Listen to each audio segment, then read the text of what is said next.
avec Yes. C'est notre moment. Dites oui aux actualités dans votre journal TV.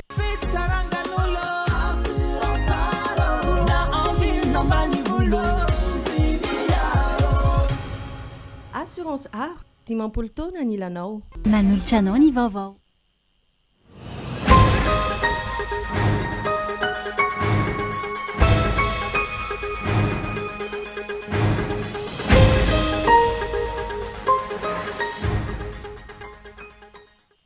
Manamboninahitro zao no mitondra ary izy ireo no antenaina navitra ny firenena ho ny filoham-panjakana nandritra ny fanamariana ny andro ny manamboninahitra androany. Isan'ny fanarenana ny ary Madagasikara ny famerenan'ireo sidina anatiny ataon'ireo fiaramanidina kely mampitohy amin'ireo toerana mitoka-monina antsoina hoe ligne sosial ho ny teknisianina momba ny fitaterana nabakabaka. Nahitana tranga vaovao misa valo ny nendrana Rajako Omaly 12 Janoary raha ny fampitam-baovao avy amin'ny ministera ny fahasalamam-bahoaka mitombo ny tranga ka mila mafisina ny fepetra fisorohana ho ny mpitsaboray.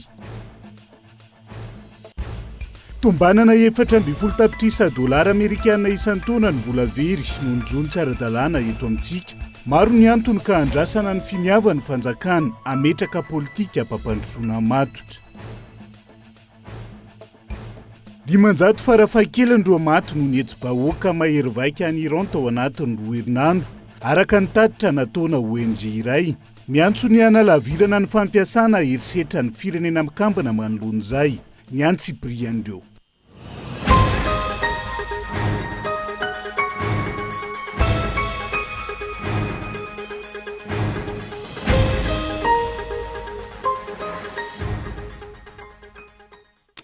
Migadondray ny amin'ny valoralina fotoanan'ny fampirahalam-baovaontsika eto amin'ny fitalavitra kolo. Atena ny arahaba tony kilasy tongo vava manasana ihany koa anaraka ny antsiprian'izay hoentsika manokatra ny fiarahana amin'ity ala ity. Tontoso androany teny amin'ny lapam-panjakana hiavoloany fankalazana ny andro ny manamboninahitra izay fanao isan-taona. Tonga nitarika izany ny afoloan'ny fanavaozana ny Repoblika ny Madagasikara ny kolonely Randrianirina Mikael. Manamboninahitra zao no mitondra ary izy ireo no antenaina navitra ny firenena raha ny fanio-kevitra netiny tamin'ity androan'ity. Entsora Soary Malala. Toy ny isan-taona nankalazaina teny amin'ny lapam-panjakana hiavolohan-droany ny andro ny manamboninahitra izay nitarihiny filohan'ny fanavaozana ny Repoblika ny Madagasikara kolonely Randrianirina Mikael notrony ny ministry ny foloalinda, ny ministry ny filaminana anantiny, ny ministry ny atitany sy ny fitsinjaram-pahefana ary ny lehibe ny etat-major ny tafika malagasy sy ny kamandan'ny zandarmerie pirenena ary io manamboninahitra rehetra amin'ny fiadidinina ny Repoblika.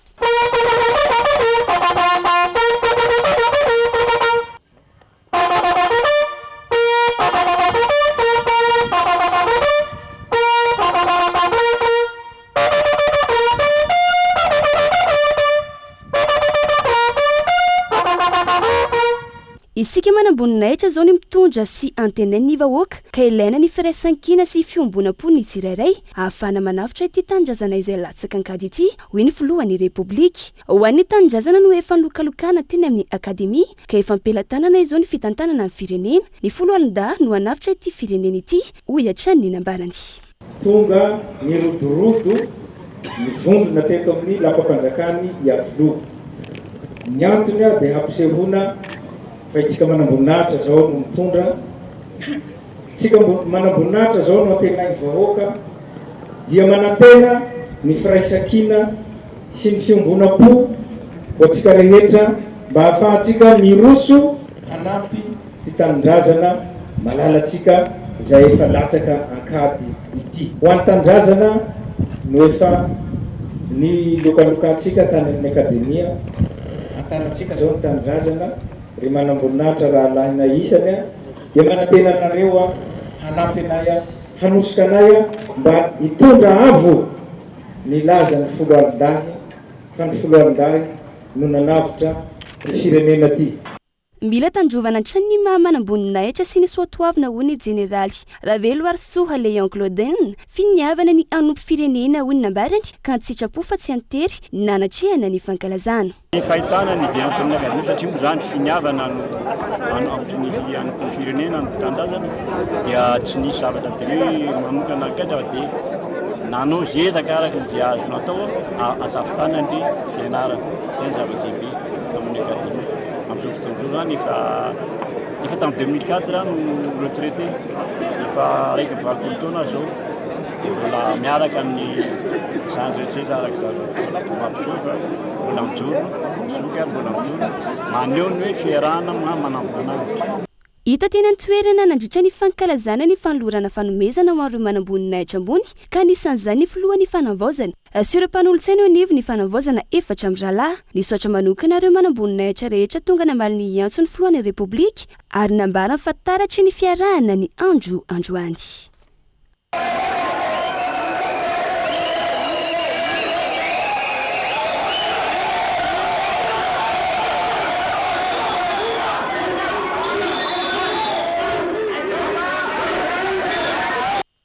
Iny ny santiona ny vaovao nisongadina nandritra n'izay fanamariana ny andro no manamboninahitra tamin'ity andro anty izay. Afa isan'ny fanarenana ny kompania pitaterana Air Madagascar ny famerenan'ireo sidina anatiny. Ataon'ireo fiaramanidina kely mampitohy amin'ireo toerana mitoka-monina ntsona hoe ligne sociale. Io sidina io izay tsy nisy intsony tao anatiny taona maro noho ny fahasamban'ny fiaramanidina kely misa 4 ho ny teknisianina momba ny fitaterana anabakabaka nanaovana fanadidina tamin'ity andro anty. Tokony mbola afaka velomina indray ireo fiaramanidina kely ny Air Madagascar misa 2 tamin'ireo 4 nanao ligne sociale saingy tamin'ny fidinana ifotony natao no nahitana fa tsy afaka manidina intsony ireo satria nisy nivarotra daholo ireo pièces sy fitaovana fikirakirana an'ireo fiaramanidina. Ireo fiaramanidina kely ireo izay niantoka ny fampifandraisana ireo toerana mitoka-monina teto Madagasikara tafiditra ao anatin'ny drafim-panarenana ny Air Madagascar ny famerenana ny ligne sociale ireo. Ankoatran'ireo hoe zotra commercial dia nisy ny atao hoe zotra ataoko hoe sosialy izay nosahan'ny toinotera tamin'izany. Rehefa niona tamin'ny filohan'ny fanavaozana izay dia nampatsahivonay fa afaka miverina manao an'izany ny Air Madagascar rehefa tafaverina tsara somatsara ny Air Madagascar ary eo anatin'ny drafitra napetrakainy hoe tokony haverina ny zotra sosialy. Iny moa zany zotra sosialy zany raisiko ohatra fotsiny ohatra hoe Antananarivo mora feno be tsiro mandidy tamborano reny rehetrarehetra zany izay ataoko hoe lasa mitoka-monina reny olona reny. Famiteanatra ny fotony no natao tamin'ny kompania pitaterana hoy ny fanazavana ka isan'izany ny fivarotana antsokosoko ny fitaovana na ny fananany ny Air Madagascar. Tsy afa-miala amin'izany ny Madagascar Airlines izay tsy manana alalana hivarotra ny fananany ny Air Madagascar. Fanontaniana mila valiny mitaky fanadihadiana izany nanome alalana ny famarotana ny reny fananany ny Air Madagascar ireny. Raha 4 andreo fiaramanidin'ireo teo aloha dia 2 sisa no eo satria ny 2 efa namidy tany aloha zany. Dia ireo 2 ireo raha ndresaka rehanay teo aloha misy fanadihadiana ihany zany dia afaka tokony mbola hoe nampanidinina satria mbola nanana an'ireo pièces na le hoe kojakojana an'ireo fiaramanidin'ireo tsika ary nanana koa an'ireo le hoe fitaovana ahafahana mikarakara ny fiaramanidina. Gaga nefa ianao tamin'ny faran'ny herinandro teo fa nandalo teo zany ny taty amin'ny présidence dia nilazana fa hoe tsy aotsony ny fitaovana dia tsy aotsony koa ny pièces zany hoe nisy fotoana zany nivarotana an'ireo zavatra ireo. Misy fanantenana ny famerenana ny Madagascar Airlines hiverina ho lasa Air Madagascar taoriany ny fanambarany ny filohan'ny fanavaozana. Ny iverenan'ny sidina ivelany sy ny sidina anatiny tena andrasana maika ahafahana mampidi-bola betsaka hanarenana ny kompania pitaterana. Tsy hisy ny fifampirarahana hafa tao amin'ny Lafrantsa mikasika ny Îles Éparses hono minisitra amin'ny fanajariana ny tany nandritra ny fandaharana manokana izay nataony amin'ny farany herinandro teo. Nahara-tantarana ny lalàna sy ny ara-geografia antsika ireo nosy malagasy ireo ka miroso ny fandaminana ny dingana ameriana ny Lafrantsa ny Îles Éparses amin'izao fotoana izao. Ankoatr'izay tsy maintsy enjehina avokoa ireo mpanao taratasosoka sy mpanararoatra momba ny fananantany rano faneo-kevitra neto minisitra tompona andraikitra trany tao anatin'izay fandaharana manokan'izay ny Antsipriany. Anisan'ny asa vitan'ny gouvernemanta tao anaty roa-volana ny fananganana ny komity iray ahitana ministera sivy miara-nidinika ny lafiny ara-pirovana, ara-toekarena, ara-tsiansa ary ara-diplomatika iarovana ny fiandrianana pirenena eo amin'ny rarahantany an-tanety sy an-dranomasina. Nisongadina tamin'izany ny famaritana vaovao ny fari-dranomasin'i Madagasikara sy ny fifampirarahana tamin'ireo firenena manodidina toa ny Mozambique, Seychelles, Comores ary Maurice. Tao anatin'izay nisy ny fanadahadiana ara-tsiansa ka voapirofo fa any Madagasikara ireo îles Éparses hoy ny ministry ny fanadrirana ny tany sy ny raharahan-tany général de division Lilson René de Roland Urbain tao amin'ny fahitalavy pirenena ny farany herinandro teo. Ary nisy avy hatrany taorian'izay ny didim-panjakana mamaritra io fari-dranomasina vaovao izay nankatoavina nandritra ny filan-kevitry ny ministra ny 12 Desambra 2024 teo raha ny fanazavana. Madagasikara aloha zany eo amin'ny 10,000 kilometatra ny sisin-dranomasina. Fa itsika zany manana zone économique exclusive na ny ZDE any amin'ny 1,140,000 kilomètres carrés, 114 millions d'hectares. Io manko refesina zany resaka ZDE io 200,000 miala avy amin'ny sistany zay ny fandrefesina dia antsika. Zay aloha zany amin'ny lalàna zany iraisam-pirenena. Ka rehefa nijerena zany ny nosy manodidina ny nosy sambatra na ny nosy île glorieuse io zany 168 km miala ny sistantsika. Ny Juan de Nova akekely Maintran io eo amin'ny 119 km. Ny Bedima na ny Passade de India io zany somary 389 atsika no akaiky azy toy zay ny continent africain. Nosy ampelana ny Europa dia 295 km. Araka izany, nanamafy ny maha antsika an'ireo nosy manodidina ireo ity fanapahana vaovao vao noraisiny ny fitondrana ankehitriny ity raha ara-tantara sy araka ny lalàna sy ny baiko ny firenena mikambana dia antsika tanteraka ireo nosy îles Éparses ireo hoy ny ministra. Fandaminana ny dingana mikasika ny résolution 777 no atao amin'ny fifampiraharahan'ny Madagasikara sy Frantsa fa tsy zavatra hafa ho iatrany ny fanamarihany. Tsy misy araka izany ny tokony iadintsika an'ireo nosy ireo fa isika ny tompony ho izy nanamafy ary nilaza ny ministra fa raha misy ny dinika atao momba ireo nosy ireo eto Madagasikara ihany no atao zany fa tsy ilaina any amin'ny firenenkafa. Efa baiko ny anaovana rétrocession ny îles Éparses. Ny hoe fampirarahana nge amin'ny frantsay sy ny Madagasikara dia fandaminana ny procédure ny baiko ny Nations Unies io fa tsisy fampirarahana hafa. Zay zany. Amintsika zany tsisy tokony hiadivantsika n'izy ireo tsony fa atsika ny tompony.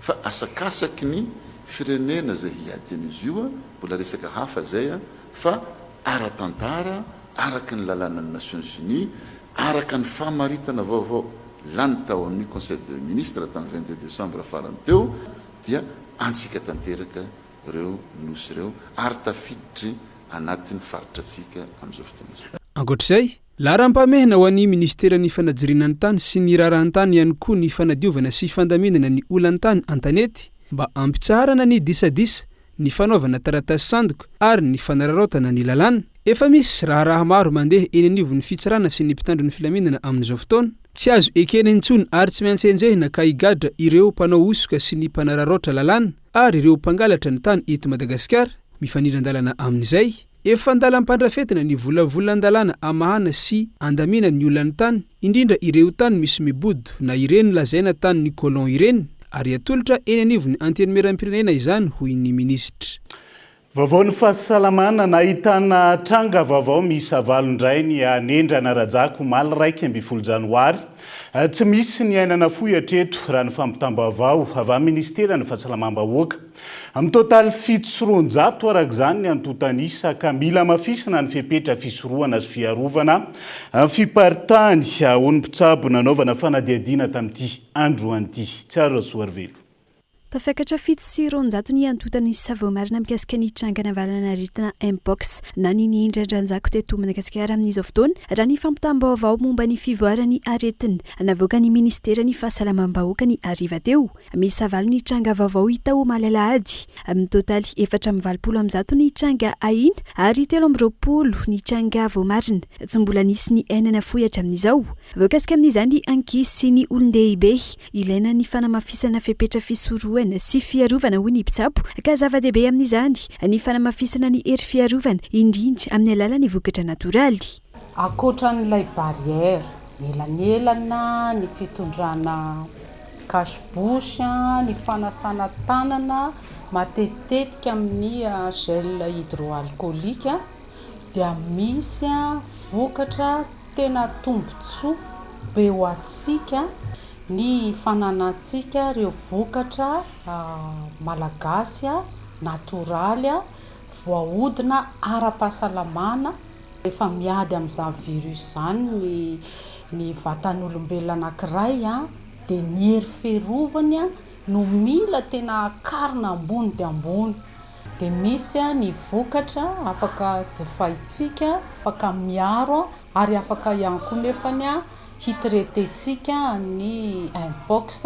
Tokony anatona ny tobim-pahasalamana vetrany ahafantarana ny tranga sy sorohana ny mety ho fipartany raha misy trangana soritra aretina mitovitovy raha ny fanazavana hatrany. Tsy taitaitra nefa tokony ho taitra ihany, mila mailo ihany tsika satria rehefa misy ilay tranga, ny tranga aloha mety aloha amin'ny voalohany ianao hoe manavinavy, reraka tsy ahotsehoana eo, marary daholo ny vantolana, marary ny loha.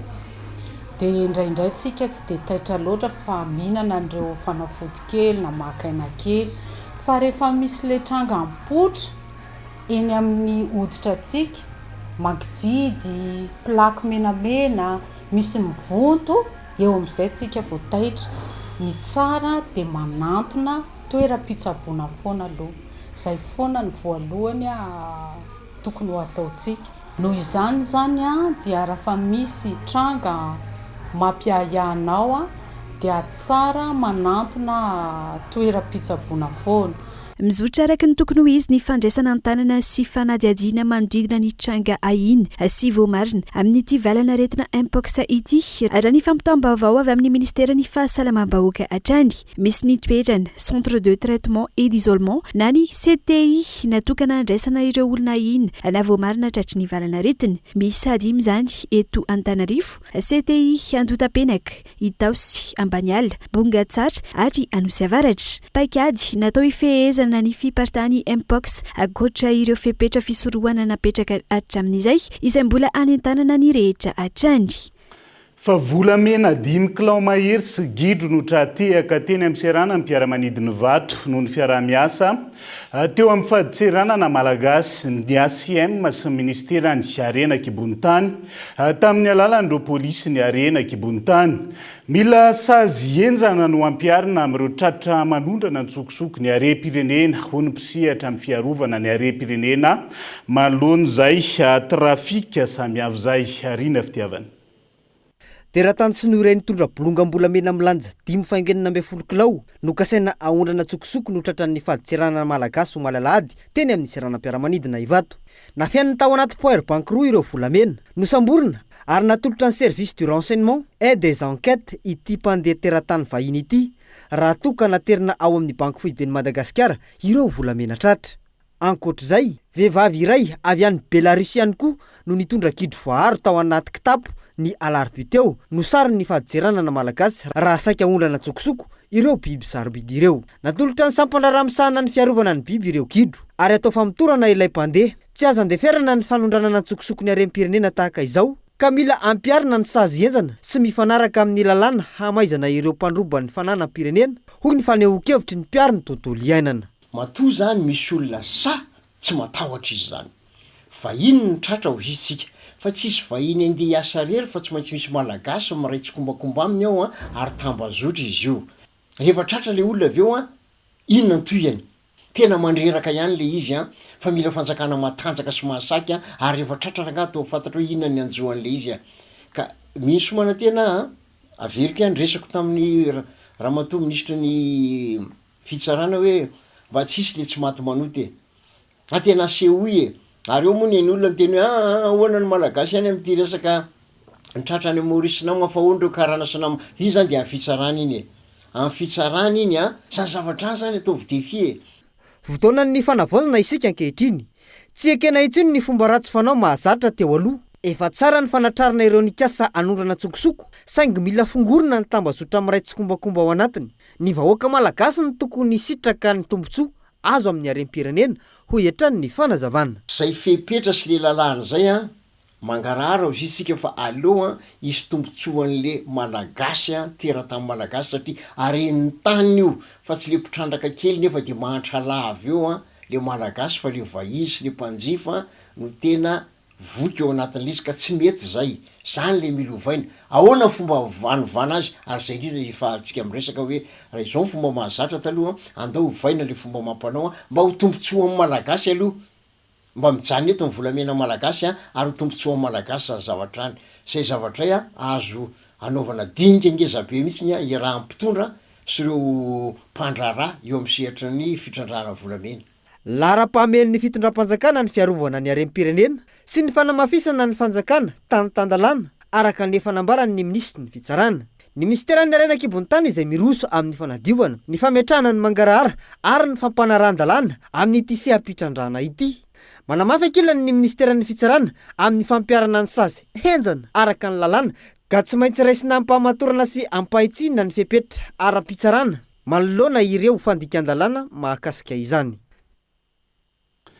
toekarena manga tombanana ho 400 tapitrisa dolara amerikana isan'ny taona ny vola very no njony tsy ara-dalàna eto amintsika raha ny fanadiadiana antony fahalemen'ny fanaraha-maso ny morontsiraka izay manamora ny fidirandreo samy vahiny tsy manana fahazon-dalana isan'ny sakana amin'ny fampiroboroboana ny toekarena manga zany ka mila finiava ny fanjakana ny fametrahana politika mpampandrosoana ifahezan'izay raha ny faneho-kevitra tamin'ity andro anty tsy ary rasoarvelo mandray anjaratra ny amin'ny efatra faingo ray isan-jato amin'ny arikarena fahobe ny sehatry ny zondo sy ny arena an-dranomasina eto Madagasikara izay manodidina ny 13 isan-jato amin'ny vokatra fanondrana rehetra raha ny tatitra farany ara-toekarena momba ny Madagasikara manam-pirofo ny tare marika fa sehatra stratejika izy io na izany mbola tsy voatra ndraika hatramin'izay noho ny tsy fahampiany fanaraha-maso sy ny politika mpampandrosoana maharitra avy amin'ny fanjakana raha ny fanadiadiana natao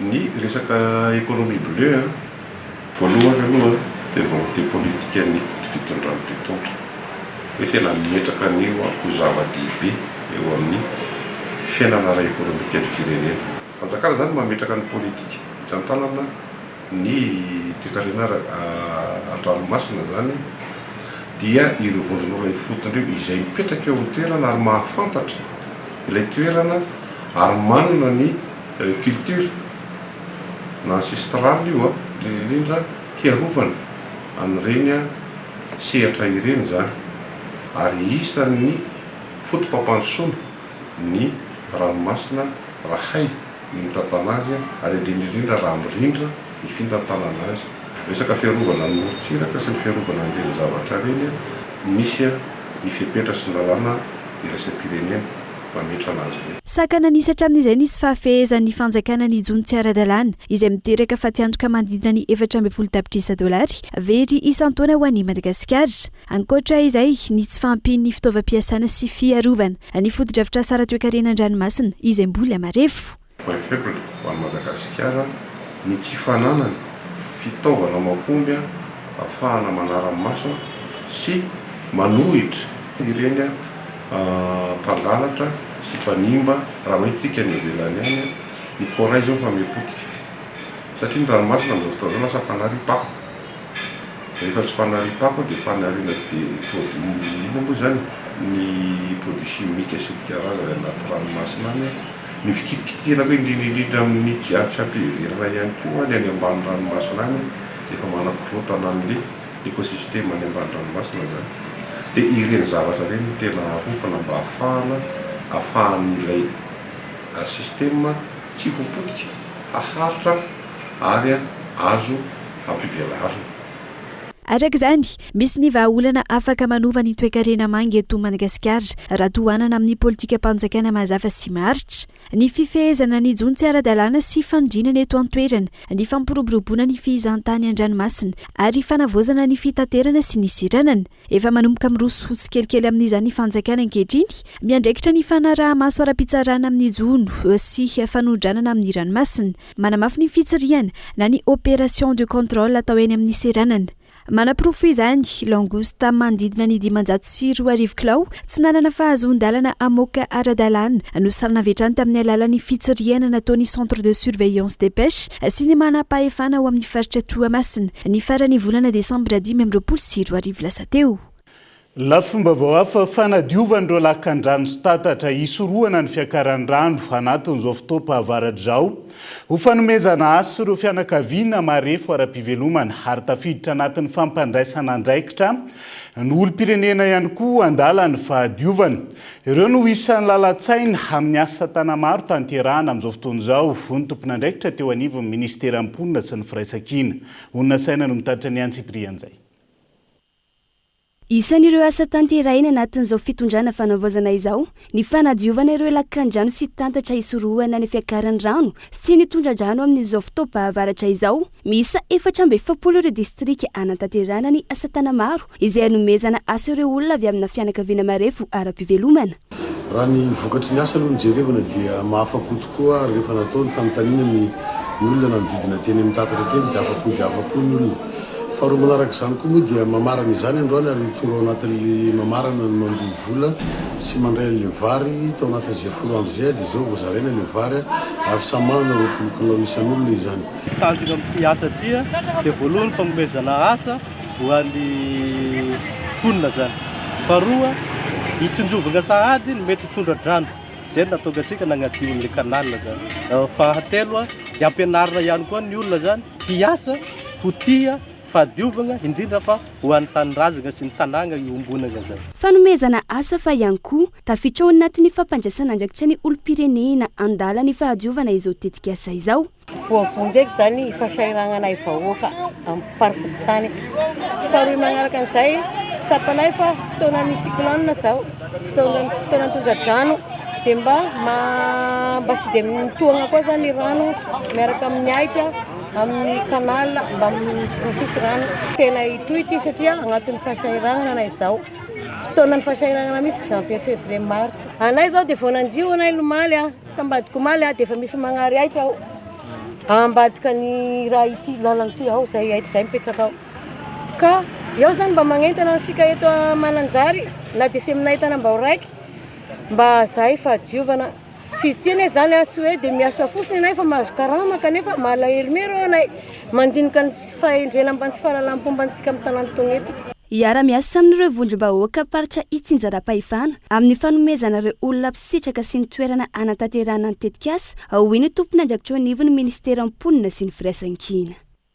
Dia izay ihany koa no entsika misento anaty doka fovetivety aiza misaraka amin'ny ary.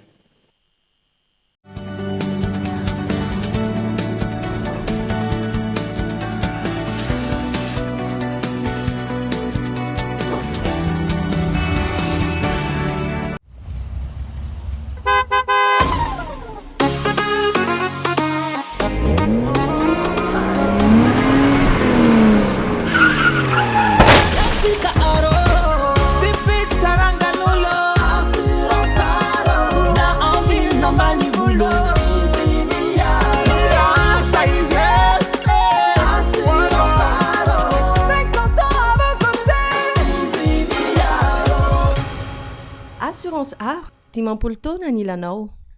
Ataovy mamiratra kokoa ny fety. Ararotondray ary promo Noël e. Kalitao mandona be sady misy cadeau hatramin'ny 1 janoary 2024 mividiana gamme ZTE A36, A76 4G sy A76 5G dia mahazoka to support téléphone na sac banane na écouteur sans fil miampy câble USB 3 en 1 miampy bonus 5 GB zao. Izany rehetra izany manomboka amin'ny 269 000 ariary monja araroto fa mandalo mora eny amin'ny Astor ny fotoana. Oh, oh, yes.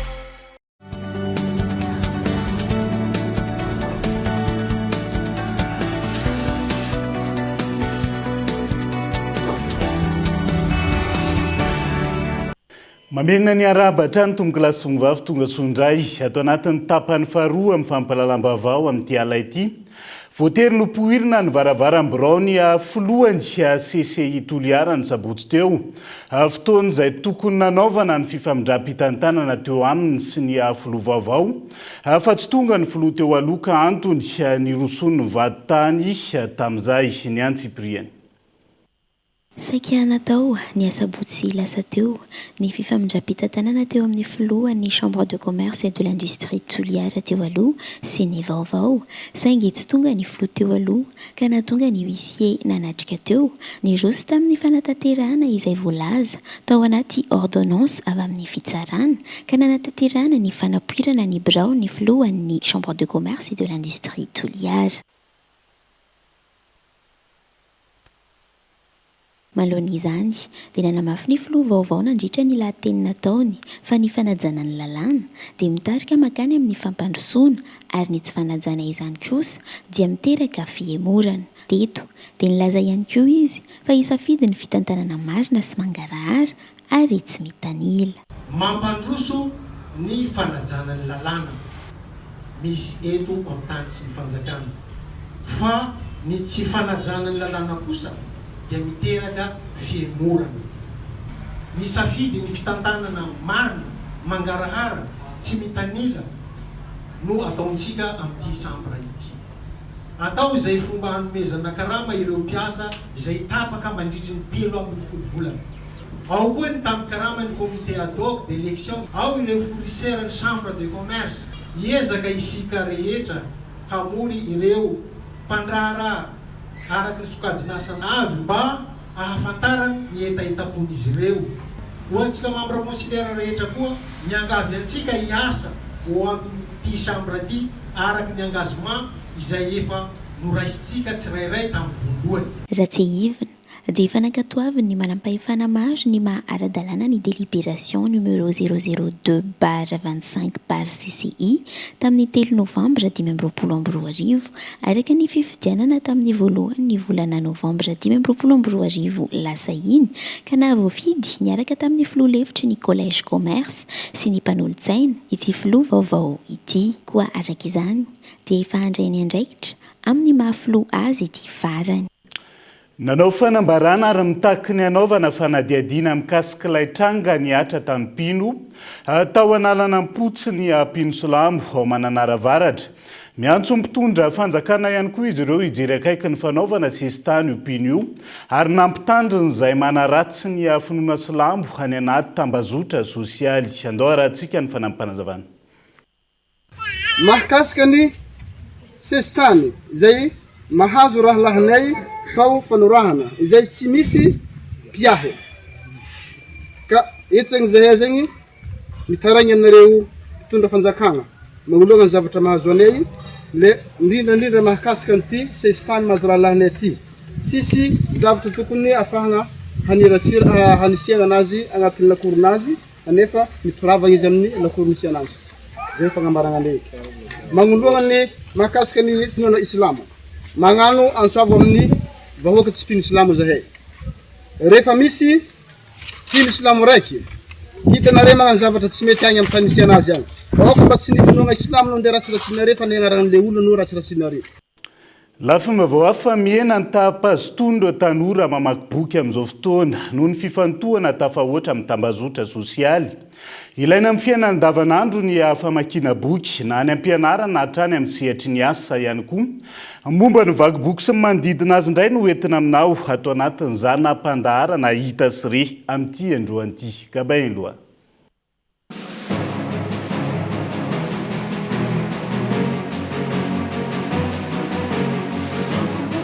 Ny boky aloha hatreto mbola betsaka amin'ny mpamaky fa ny tanora matetika ohatrany lasa varina anaty Facebook sy ny karazany dia ohatrany tsy anona fa boky zany tena ilaina mamaky boky. Zay ny tena marina satria vita be zavatra ilaina ao anatin'io fianarana zavatra maromaro hafa mihitsy zany le mamaky boky. Resaka histoire, resaka roman reny tena be mpandriva dia misy koa le boky ohatrany hoe bande dessinée ohatran'izay. Fa ny roman aloha tena io dia reny histoire reny tena betsaka mpamaky. Hoe roman policier roman ohatrany histoire d'amour ohatr'izay. Arak'izany voasokajy ho isan'ny loharano ny fahalalana sy fahendrena ho an'ny tsirairay ary ilaina amin'ny fiainana andavanandro ny boky sy ny famakiana azy ho an'ny mpianatra. Manampy mpianatra sy anitatra ny saina raha toa ka manatsara ny fahaiza-manao sy mahamatianina ny boky ho an'ny mpiasa ary raha ho an'ny fiarahamonina kosa mampiroborobo ny kolontsaina, ny fanabeazana ary ny fisainana mahaleo tena. Tsy mahasarika olona intsony anefa ny famakiana ny boky. Hatramin'ny fiandohany taona 2000 ho ity mpivarotra iray nanaovana fanadahadiana ity. Efa hatramin'ny taona 770 izy no nanao asa fivarotana boky teto Antananarivo. Raha ny fanazavana tsikaritra fa ny hena ny tahan'ny fanjifana boky vokatry ny firoborobon'ny teknôlôjia. Eo zay fa manampy izay ihany koa ny rotorotom-piainana raha ny fanazavana ity tanora iray ity.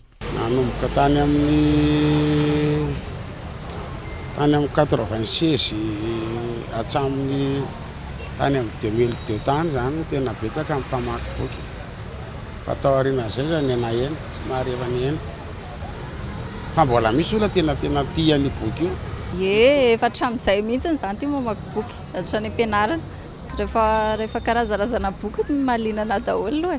Mazoto fa le fotoana ny tsisy. Fa sahiranana andavanandro rehetrarehetra reny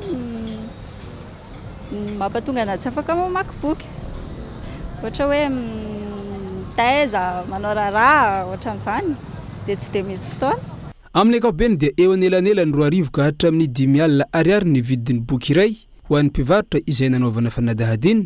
Ny romano be mpanjifa raha toa ka ny boky mirakitra lalàna no lafo indrindra raha ny fanazavana hatrany. Boky lafo indrindra reo bokyna resaka lalàna reny ohatsy hoe droit, dictionnaire reny boky lafo indrindra.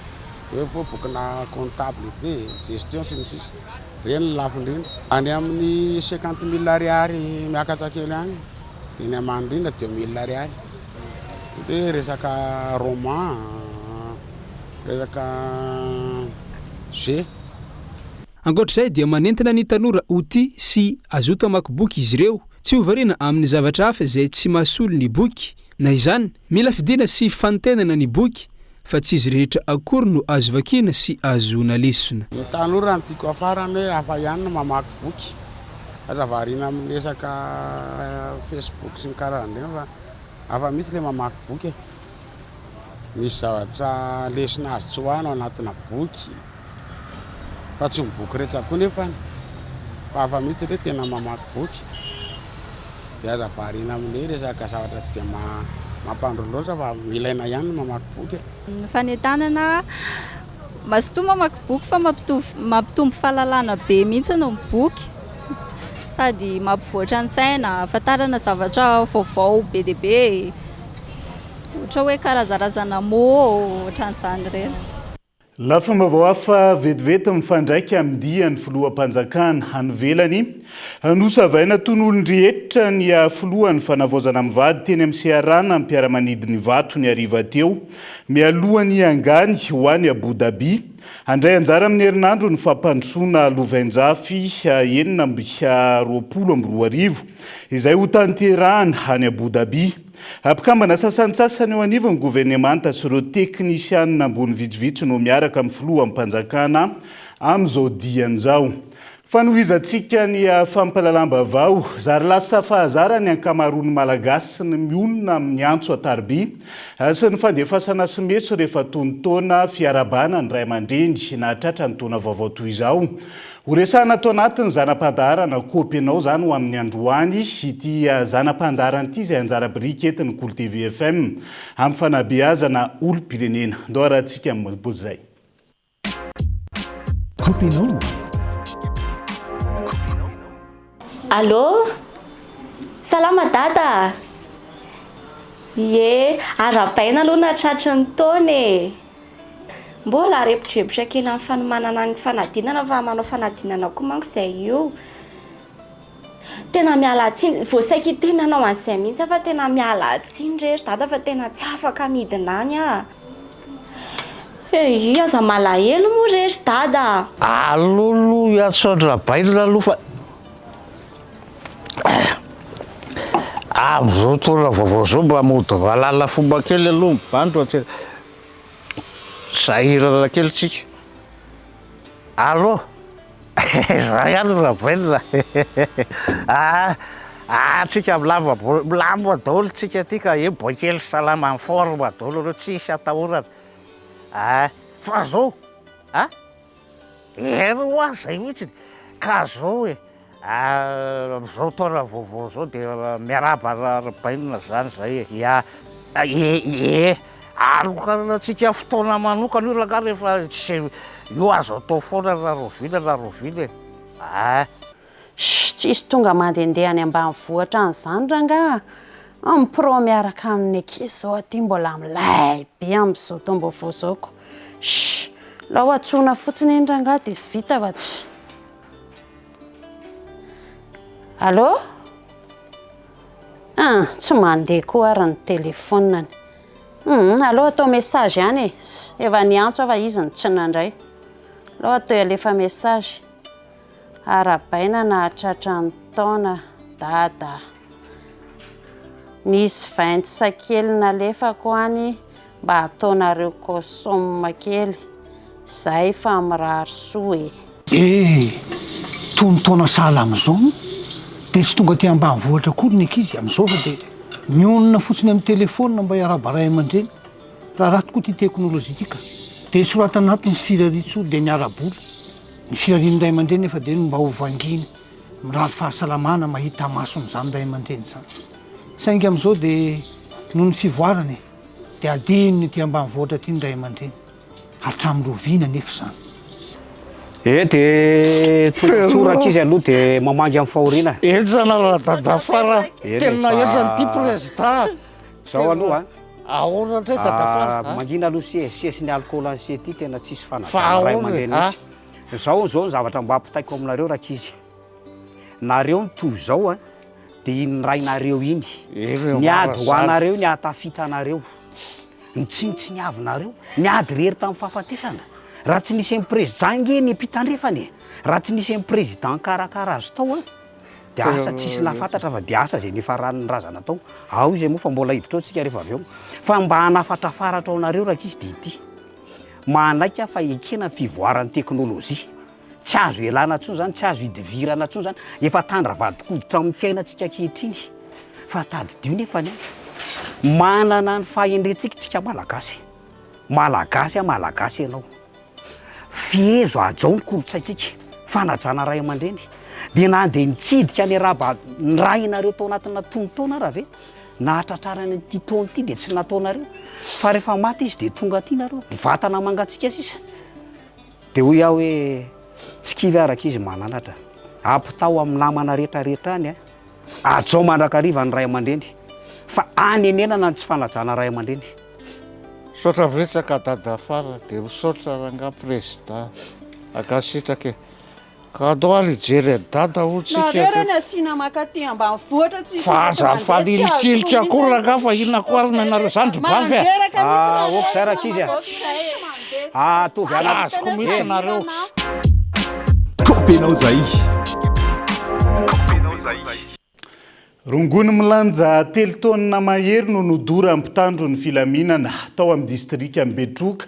Fokotany Mahatalaky ny zoma lasa teo tanjona ny isoroana trano ny fiparitahany rongony ao Betroka sy ho fampanjakana ny fandria ampahalemana oro tompona ndraikitra isana ambaratonga ny tany an-toerany. Dia izay ihany koa no hoe miampita ao anatin'ireo fitiny vaovao songadina atao amin'ny page Facebook ny Kolo TV tamin'ity andro anty. Ireto indray ireo vaovao songadina tao anatin'ny page Facebook ny vaovaon'ny Kolo TV ho an'ity androany ity. Tokantrano iray tetsy amin'ny Fokotany Andranoritra commune Ankadikililafy no nitafiany jolao omaly maraina tokony tamin'ny 3 ora. Nafatotra ireo olon-dratsy tamin'ny tady teo tokotany ny mpiambina ny tanàna toy izay ihany koa ireo olona tao an-trano nandritra ny vakitrano. Vokany lasa ireo jolao nandritra izany ny fiara 4x4 iray marika Rexton na miloko fotsy. Voaroba tao koa ilay vola iray valizy mitentina eo amin'ny 300 tapitrisa ariary. Ankoatr'izay mbola lasa ireo jolao ny firavaka volamena finday miisa 3 ary ordinateur iray efa nametraka fitoriana ny fianakaviana lasivatra. Ankoatr'izay milaza ho marary vavony mamy Ravatomanga izay mangataka ny mba ahafahany mpitsabo fo hitsidika azy. Io no nambarany mpisolo vava azy tamin'ny mpitsara tao amin'ny fitsarana BRC androany alatsinainy tsy nety mipoitra tao amin'ny écran tao amin'ny fonja nisy azy ihany koa izy rehefa natsoina hiatrika fivoriana amin'ny mpitan-davitra izay voalaza fa tsy salama nangataka ny ilay mpisolovavanyity mpandrara ity araka izany ilay mpitsara mba ifandray amin'ny welfare officer iantohana izay rehetra ilainy mambravatomanga ity farany izay iveriny eo anolohan'ny fitsarano ny BRC amin'ny faharoan'ny volana febroary 2024 raha ny voalaza ny roa ranom-bavao. Manaraka izany atomboka ny opération d'enrôlement biométrique phobie ny olom-pirenena malagasy araka ny fampahafantarana nataony eo anivony ministera ny atitany sy ny fitsinjaram-pahefana efa nakatoavina tamin'ny filakevitry minisitra tamin'ny alarobia fa 9 volana janoary lasa teo moa ny fampitambava momba ny tatitra mikasika ireo asapandrara amsahana ny karatra biométrique mamponina eto an-toerana. Ary ny vavao farany anaboatra seram-piaramanidina lehibe indrindra ty Afrika Ethiopie taoriny fahavitan'ny todrano lehibe indrindra ty Afrika Grande Barrage de la Renaissance avao notokanana tamin'ny fahavalon'ny volana septambra 2024 lasa teo izao naoriny Ethiopie eo amin'ny renirano ny Nil Bleu dia efa napetraky ny premier-ministra Ethiopiana omaly indray ihany koa ny vato fototra serana piaramanidina izay voalaza fa ho lehibe indrindra ty Afrika. Fotodrafitrasa govavana satria 530 kilometatra tondradrano ny velarany 13 miliara dolara ny teti-bidiny kapa dia miisa 10 tafitra sisa taona no vinavinaina efa mezivezy amin'ny rehefa vita aritra 5 taona ny asa fanamboarany ny kompani pitanterana nabakabaka Ethiopian Airlines orinasa mpanjakana eo mba fitatana ny gouvernemanta Ethiopiana zato isanjato izay tsy mitsatra miroborobo na amin'ny sidina anatiny na amin'ny sidina iraisam-pirenena. Amin'ny farany eto indray ny fiarahantsika ho an'ny androany naiza misy anao ankasitrahany ianao nanaraka ny fampalalam-bavao hatramin'ny farany mandrapitafa ao amin'ny rapitondray ary veloma tompoko.